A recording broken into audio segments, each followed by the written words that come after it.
नमस्कार दोस्तों, मैं दीपक शर्मा अंग्रेश आपका स्वागत करता हूं द लीगल चैम्बर में। अब दोस्तों, आज की वीडियो में मैं एक काफी बड़ी और महत्वपूर्ण जानकारी, वो भी सुप्रीम कोर्ट की रेलिवेंट जजमेंट के साथ आप लोगों को देने वाला हूं।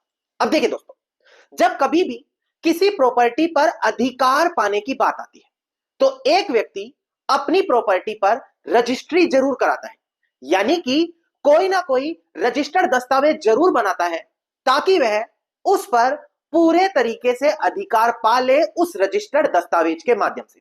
वो चाहे तो सेल डीड, हक त्याग जिसे रेलिंक्विशमेंट डीड कहते हैं, या फिर गिफ्ट डीड, कोई भी दस्तावेज हो। हर जगह एक चीज आम होती है कि अगर आप रजिस्ट्री करवाने के लिए जाते हैं तो आपको भारी भरकम स्टैंप ड्यूटी जरूर देनी पड़ती है। अब कई लोग इसी स्टैंप ड्यूटी को नहीं देना चाहते क्योंकि उनको वो लाखों रुपयों में देनी पड़ जाती है। अब दोस्तों, आज मैं एक काफी बड़ी जजमेंट लेकर आया हूं जहां पर ऑनरेबल सुप्रीम कोर्ट ने साफ तरीके से निर्देश किया है कि कुछ सिचुएशन ऐसी हो जाती है, कुछ कंडीशन ऐसी हो जाती है जहां पर सामने वाली पार्टी को स्टैंप ड्यूटी देना अनिवार्य नहीं होगा। अब वो सिचुएशन क्या होगी, किस कंडीशन में होने वाला है, ये मैं रेलिवेंट जजमेंट के साथ आप लोगों को यहां पर आज बताने वाला हूं। अब दोस्तों, अगर आप लोगों को हमारी ये वीडियो अच्छी लगती है, अगर आप लोगों को हमारी तरफ से किए गए एफर्ट्स अच्छे लगते हैं, तो मेरा आप लोगों से अनुरोध है, इस वीडियो को आप लाइक जरूर करें, ज्यादा से ज्यादा शेयर जरूर करें और अपना वैल्यूएबल कमेंट सेक्शन में जरूर लिखें। तो चलिए दोस्तों, अब आज की इस वीडियो को हम ज्यादा लंबा ना करते हुए आज की इस वीडियो को स्टार्ट करते हैं।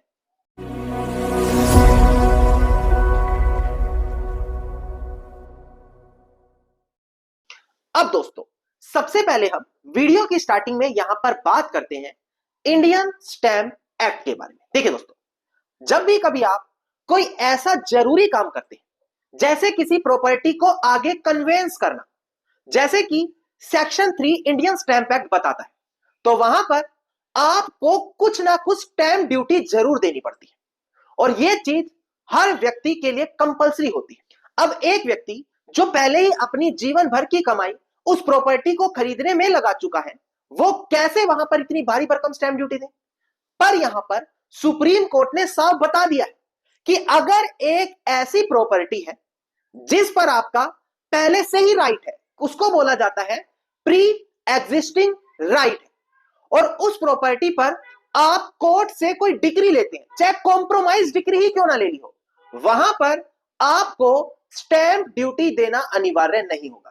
अब ये जो मैंने आपको लीगल टर्म समझाए, हो सकता है बहुत से लोगों को समझ में ना आए हो। जैसे कि अगर कोई ऐसी प्रॉपर्टी है जहां पर पहले ही आपका हक बनता है, हिस्सा बनता है, पर आप लोगों ने वहां पर जाकर कोर्ट में केस किया, बाद में आप लोगों ने आपस में सेटलमेंट करके एक कॉम्प्रोमाइज डीड कोर्ट से ले ली कि हम सब सेटलमेंट कर रहे हैं, ये हमारी कॉम्प्रोमाइज डीड है, तो वहां पर अगर कॉम्प्रोमाइज डीड में आपको वही पुराने अधिकार मिले हैं, कोई नया अधिकार नहीं मिला, तो आपको उस पर अपना नाम रजिस्टर्ड करवाने के लिए स्टैंप ड्यूटी नहीं देनी पड़ेगी। यानी कि ये एक सिंगल वीडियो आपका बहुत मोटा खर्चा बचा सकती है ना। दोस्तों, सबसे पहले डिस्प्ले पर ध्यान दें, मैं केस टाइटल क्लियर करूं ताकि आपको पता लग जाए कि जो इंफॉर्मेशन है बिल्कुल रेलिवेंट इंफॉर्मेशन है। एक बार डिस्प्ले पर ध्यान दीजिए, आप देखिएगा केस टाइटल है मुकेश, जो यहां पर अपीलियंट है, versus state of Madhya Pradesh and another, जो यहां पर रिस्पोंडेंट है।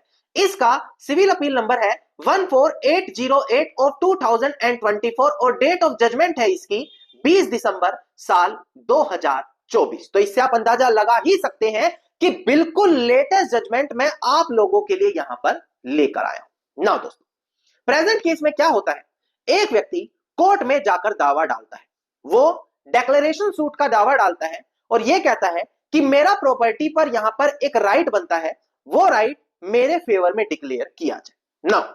बाद में आगे चलकर दोनों पार्टी, यानी कि जो प्लेंटिफ है, जो डिफेंडेंट है, उनके बीच लोक अदालत में सेटलमेंट हो जाता है।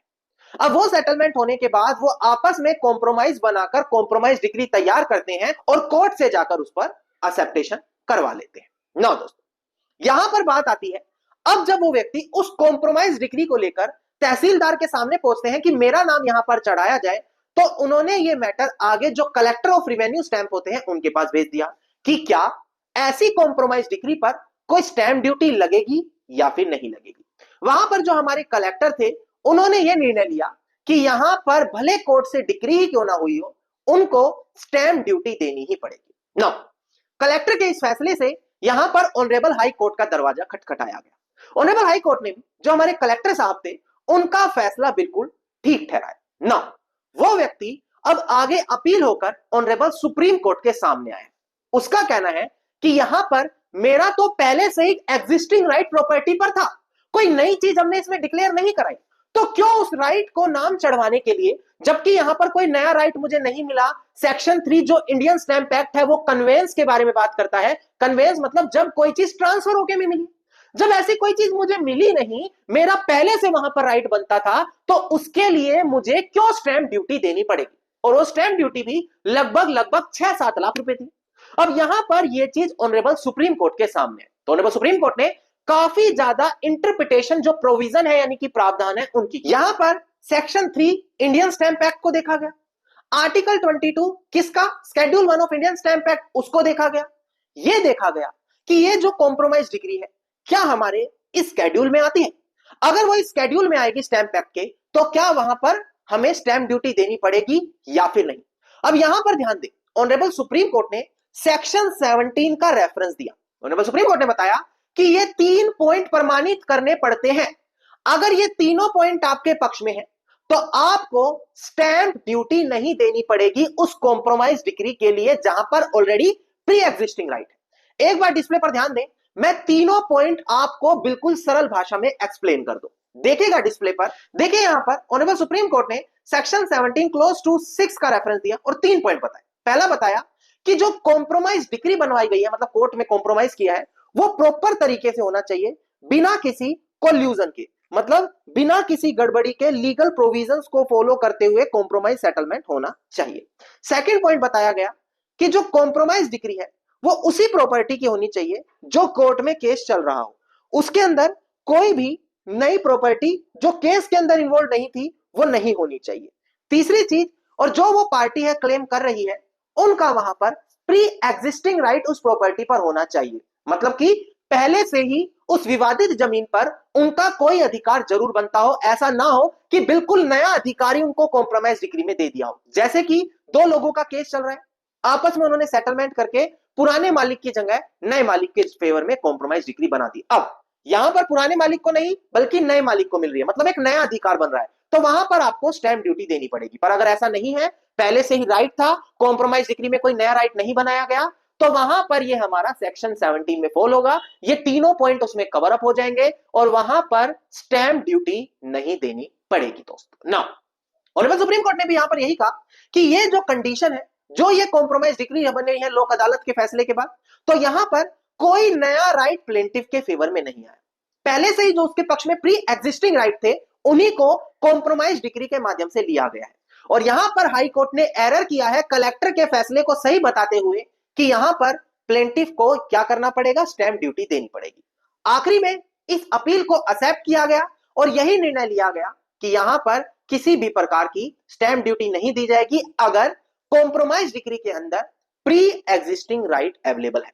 उसको समझने के लिए सेक्शन 17 के तीनों पॉइंट देखें कि आपके केस में अवेलेबल है या नहीं है, और ये रेलिवेंट जजमेंट का रेफरेंस वहां पर दे दें ताकि आपकी बात बिल्कुल लीगली वैलिड मानी जाए। धन्यवाद दोस्तों, उम्मीद करता हूं वीडियो में मिली जानकारी आप लोगों के लिए बेहद ज्यादा लाभदायक साबित होगी। अगर वीडियो में मिली जानकारी आप लोगों को अच्छी लगी तो बिल्कुल छोटा सा अनुरोध है, वीडियो को लाइक, शेयर और कमेंट जरूर कीजिए। इसके अलावा अगर आप लोग इसी प्रकार की हर महत्वपूर्ण जानकारी पाना चाहते हैं तो लीगल चैंबर को तुरंत सब्सक्राइब करते हुए नोटिफिकेशन बेल आइकन आप जरूर दबा दें।